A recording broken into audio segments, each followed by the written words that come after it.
Beberapa waktu lalu beredar video yang memperlihatkan ratusan minyak goreng kemasan berserakan di laut dan dinaikkan ke kapal. Pada narasi di video dituliskan ratusan minyak goreng kemasan itu sengaja dibuang ke laut. Namun setelah dicek kebenarannya, narasi yang beredar pada video adalah informasi yang tidak benar atau hoax. Video yang beredar identik dengan video ratusan kemasan minyak goreng mengambang di lautan yang beredar di Instagram. Video tersebut diunggah di Instagram pada 2 Agustus lalu. Miripan antara kedua video dikenali dari keberadaan seorang memakai pelampung yang menaikkan minyak goreng ke kapal.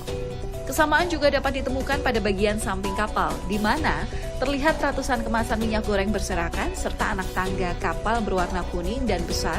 Kemungkinan lokasi dari 2 video berada di lokasi yang sama.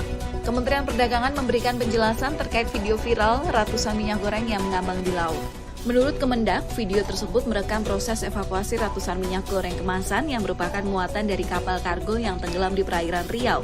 Direktur Jenderal Perdagangan Dalam Negeri Kemendak Syailendra menyatakan, saat ini ratusan minyak goreng kemasan tersebut sudah dibersihkan dari laut. Sudah ditangani oleh mereka. Saya belum ke sana, tapi infonya sih sudah selesai ditangani, kata mereka. Minyak goreng kemasan ini mengambang di laut lepas karena kapal kargo yang membawa bahan-bahan pokok mengalami kecelakaan di perairan Riau. Kapal tersebut tidak hanya mengangkut minyak goreng kemasan, tapi juga berbagai bahan pokok lainnya. Namun karena minyak goreng tidak ikut tenggelam, maka di video hanya terlihat minyak goreng saja. Jadi narasi yang menyatakan ratusan minyak goreng kemasan itu sengaja dibuang ke laut adalah tidak benar atau hoax. Nah, di sini analisis singkat hubungan dengan Pancasila, analisis dengan sila kedua kemanusiaan yang adil dan beradab. Yang pertama, melanggar asas keadilan. Hoaks ini secara tidak adil menuduh dan menghakimi suatu pihak, pemerintah atau pengusaha tanpa bukti yang sah. Ini adalah bentuk fitnah. Yang kedua, melanggar asas beradab. Penyebaran hoaks memanfaatkan emosi dan mengibiri akal sehat. Tindakan menyebar kebohongan untuk memanipulasi publik adalah tindakan tidak beradab karena mengorbankan kebencian, bukan dialog yang rasional. Dan kesimpulannya, hoaks ini merendahkan martabat kemanusiaan kita sendiri dengan menjadikan kita penyebaran kebencian yang tidak kritis. Nah, kalau ini analisis singkat hubungan dengan Pancasila, analisis dengan sila kelima, keadilan sosial bagi seluruh rakyat Indonesia. Ada 2 poin. Yang pertama, menghambat terwujudnya keadilan. Hoaks ini mengalihkan perhatian dari akar masalah keadilan sosial yang sesungguhnya, seperti rantai distribusi, regulasi, atau fluktuasi harga komoditas global. Yang kedua, menciptakan ketidakadilan baru. Hoaks bisa memicu aksi anarkis yang merusak fasilitas umum atau toko, yang justru merugikan masyarakat kecil dan mengganggu perekonomian. Ini bertentangan dengan cita-cita keadilan sosial. Jadi kesimpulannya, alih-alih menyelesaikan ketidakadilan, hoaks justru memperkeruh suasana dan menjauhkan kita dari solusi yang adil dan nyata. Oke, di sini saya akan menyampaikan pesan inspiratif atau solusi berbasis Pancasila, ajakan untuk bersikap jadi warga negara digital yang Pancasilais. Berdasarkan sila kedua atau kemanusiaan yang adil dan beradab, di sini saya singkat kemanusiaan karena di sini menyangkut sebuah kemanusiaan.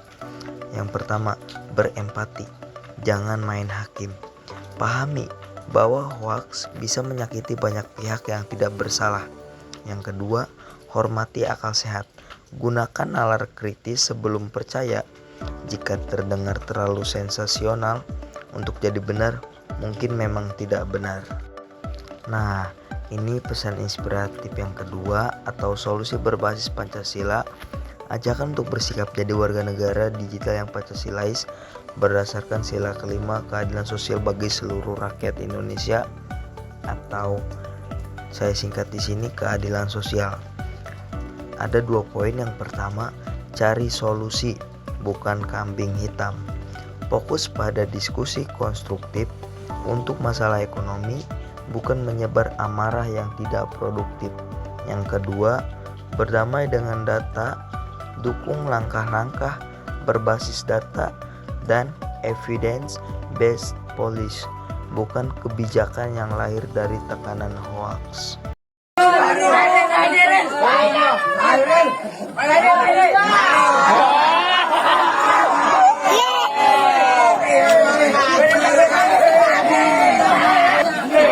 Media sosial tengah digegerkan dengan video pembulian atau perundungan yang menimpa seorang siswa baru SMP Negeri 3 Doko, Kabupaten Blitar, Jawa Timur.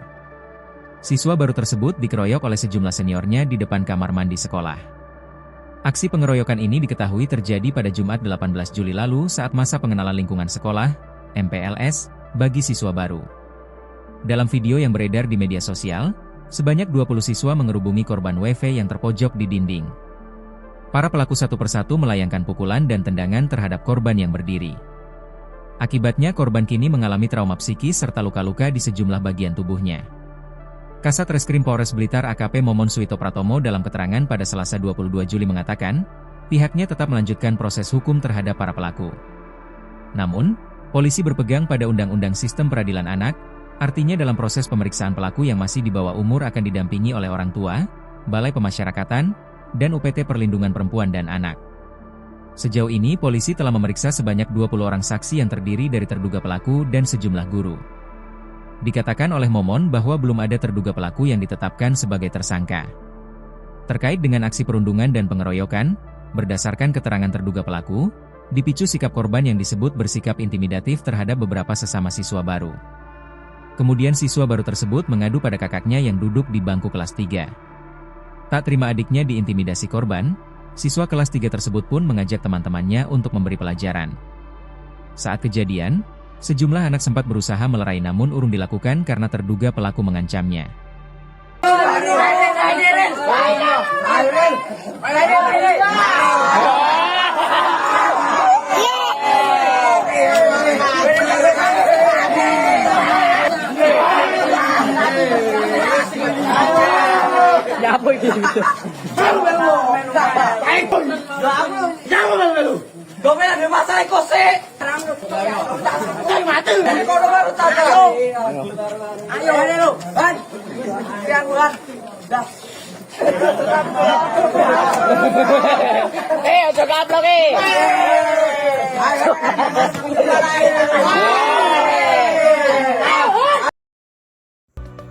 Oke, semuanya sesuai dengan berita yang kita lihat tadi.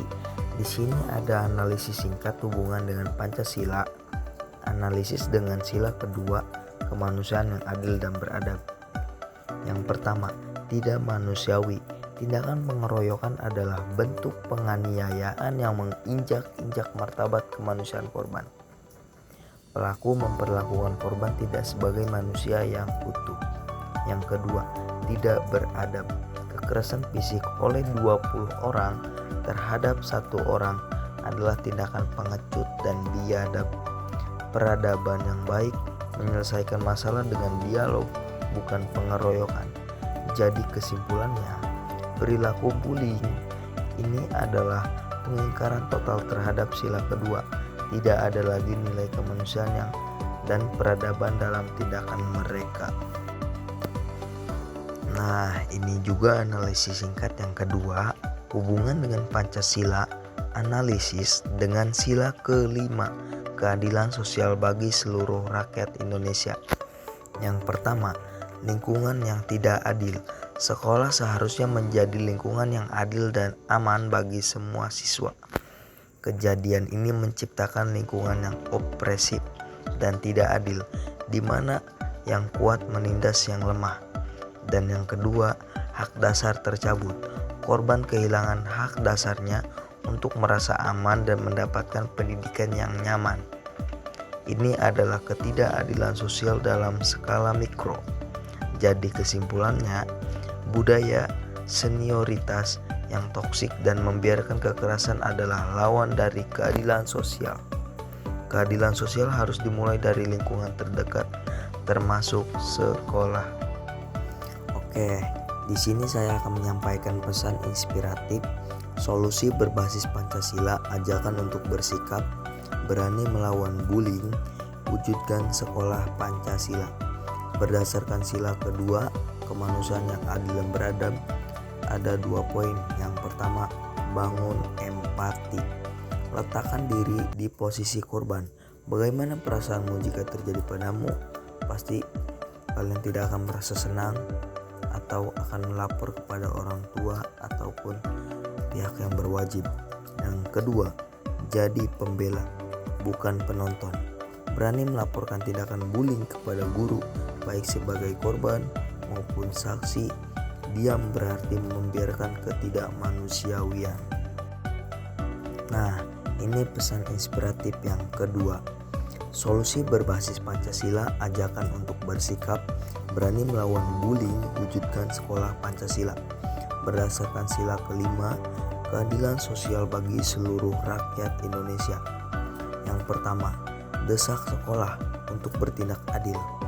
Sekolah harus memiliki sistem dan sanksi yang jelas dan tegas untuk mencegah dan menindak bullying. Yang kedua, ciptakan iklim sekolah yang setara. Hapuskan budaya senioritas yang negatif, bangun hubungan yang setara dan saling menghargai antar siswa.